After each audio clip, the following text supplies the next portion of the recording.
Good morning, I'm Andre Lacey, and welcome to today's show.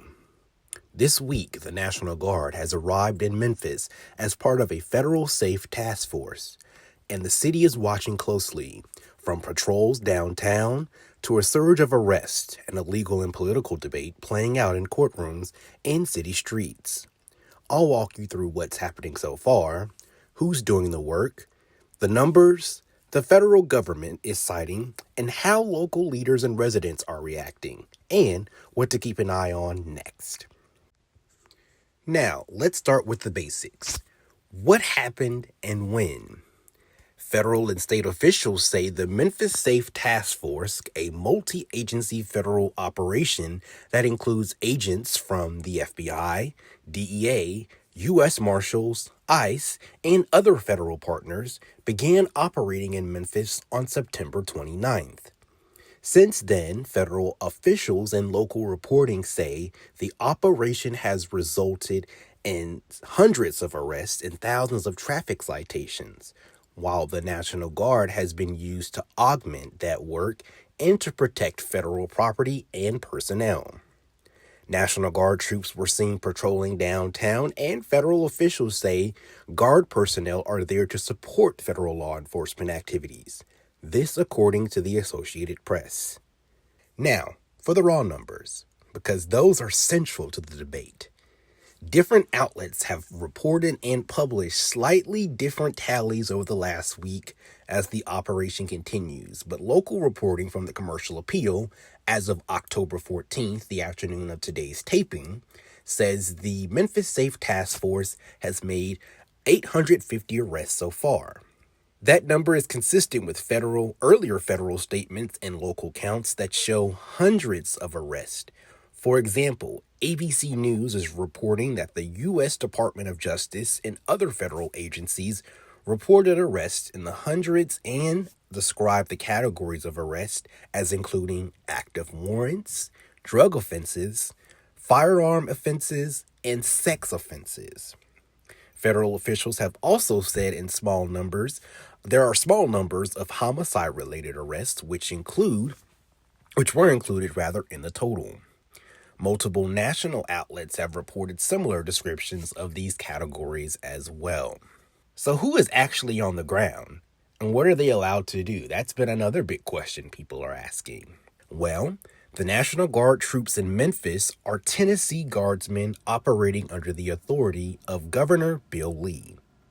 AP News reports that state officials have said that Guard members will support local law enforcement and federal partners, but will not independently conduct arrest or function as local police.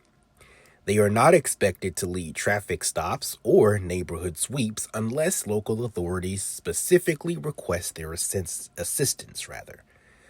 The governor has said he does not expect the number of National Guard members in Memphis to be very large.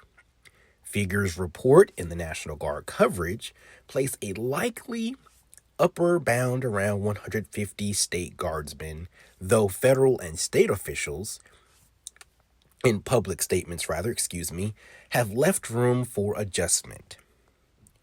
Now, on the ground, journalists and video from last Friday show Guard personnel in fatigues and protective vests alongside local officers. In those scenes, the Guard appeared to be providing visible presence near tourism sites and federal facilities. In at least some locations, they were supporting operations tied to federal agencies. Photos and videos from multiple outlets show Guardsmen and local police together near Bass Pro Shops and riverfront areas downtown, this according to AP News. It's important to note, and I'll be clear, to separate the Guard's posture from federal task force arrest operations.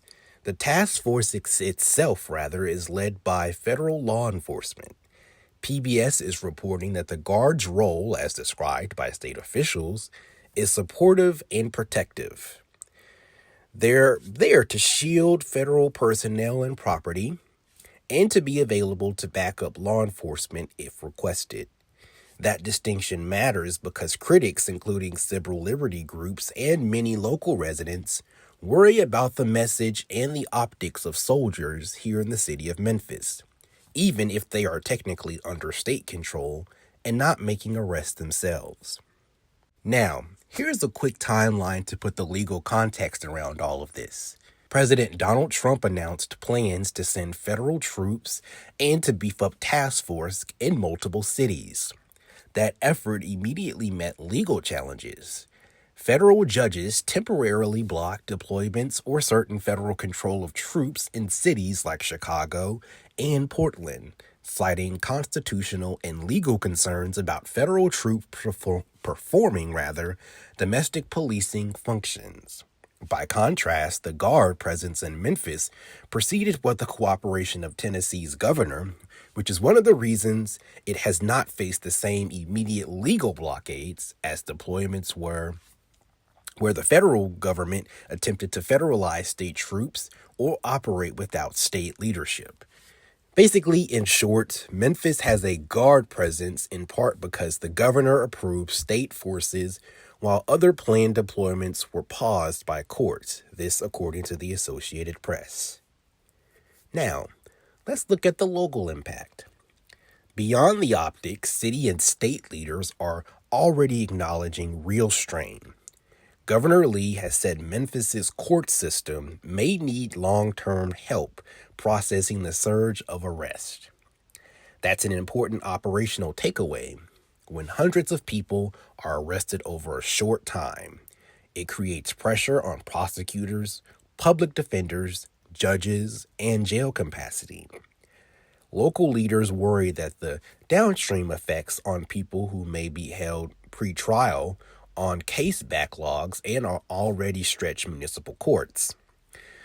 The Commercial Appeal reported that the governor told officials the courts may need assistance because of the volume of cases coming in. Now, what does community reactions look like here in Memphis? Well, community reaction has been mixed and passionate. Some residents and business owners welcome a visible federal and state presence.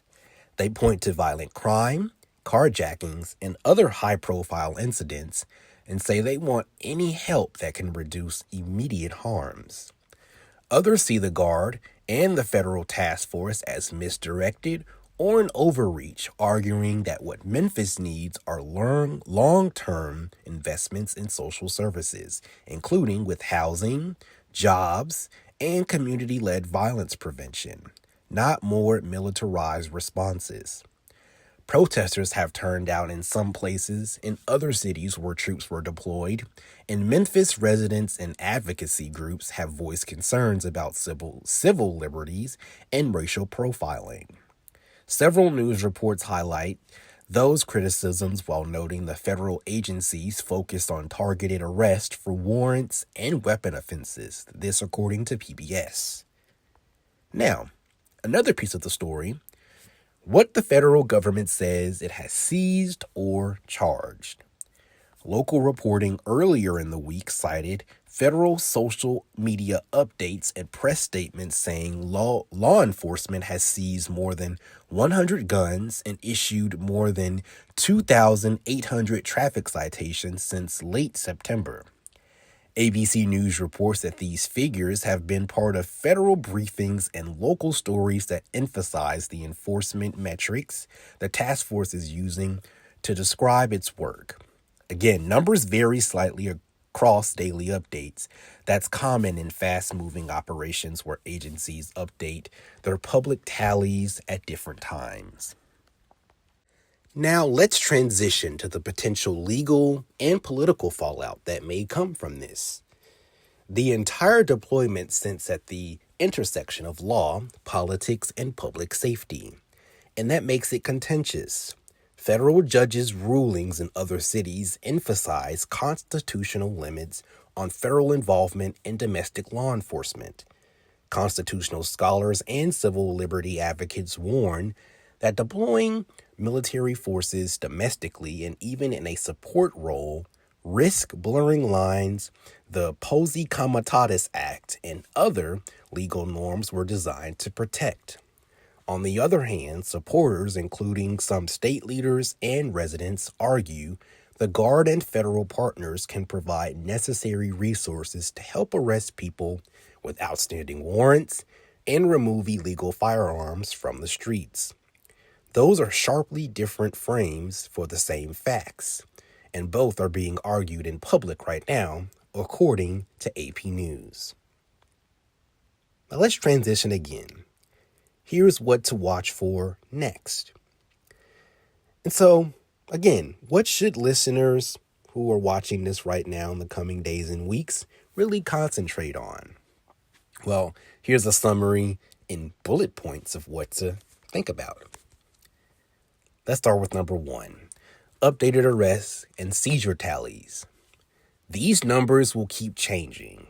The most recent tally we have here on Andre the Podcast is 150 arrests as of October 14th, 2025. These reports are per the commercial appeal and from other outlets including WMC Action News 5, which WMC Action News 5 is reporting 803 arrests as of October 13th in DOJ briefings and earlier federal statements from October 9th, listing that several hundreds arrest and specific seizure in totals.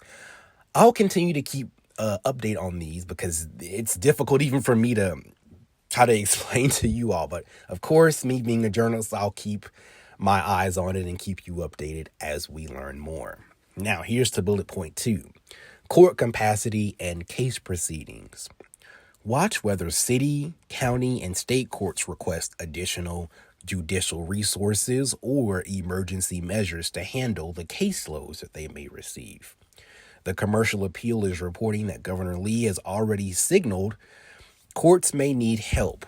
That's a practical consequence that affects thousands of people directly.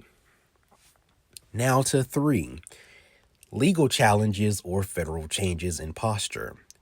AP News reports that just because the Guard is operating now doesn't mean the legal fights elsewhere won't affect how the federal government moves in Memphis. Court rulings and political negotiations at the federal level could change the mission or the rules of engagement.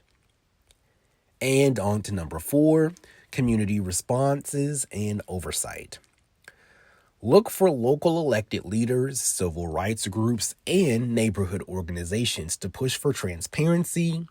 This can include body camera footage, list of charges, information on how arrests were initiated, and data on demographics and outcomes. Those transparency demands often shape public perception and policy after high-profile operations, according to PBS. Now, let's transition to practical context for you all, the listeners. Here's a practical note that I thought was important to mention to all of you who may not know this. If you or someone you care about are about to interact with law enforcement during a large operation, basic rights are unchanged for you. You have the right to remain silent and to ask for an attorney. If you're stopped in a car, you can ask if you're free to go. And if anyone is detained, contact an attorney or public defender as soon as possible. Local legal aid groups often set up hotlines when there is a spike in arrest.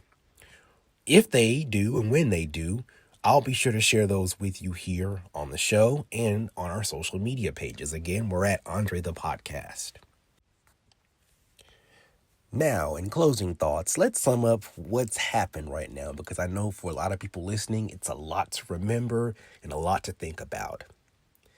As of today, the Memphis Safe Task Force and supporting National Guard presence have produced significant enforcement activity, with 850 arrests reported by the commercial appeal on October 14th, 2025.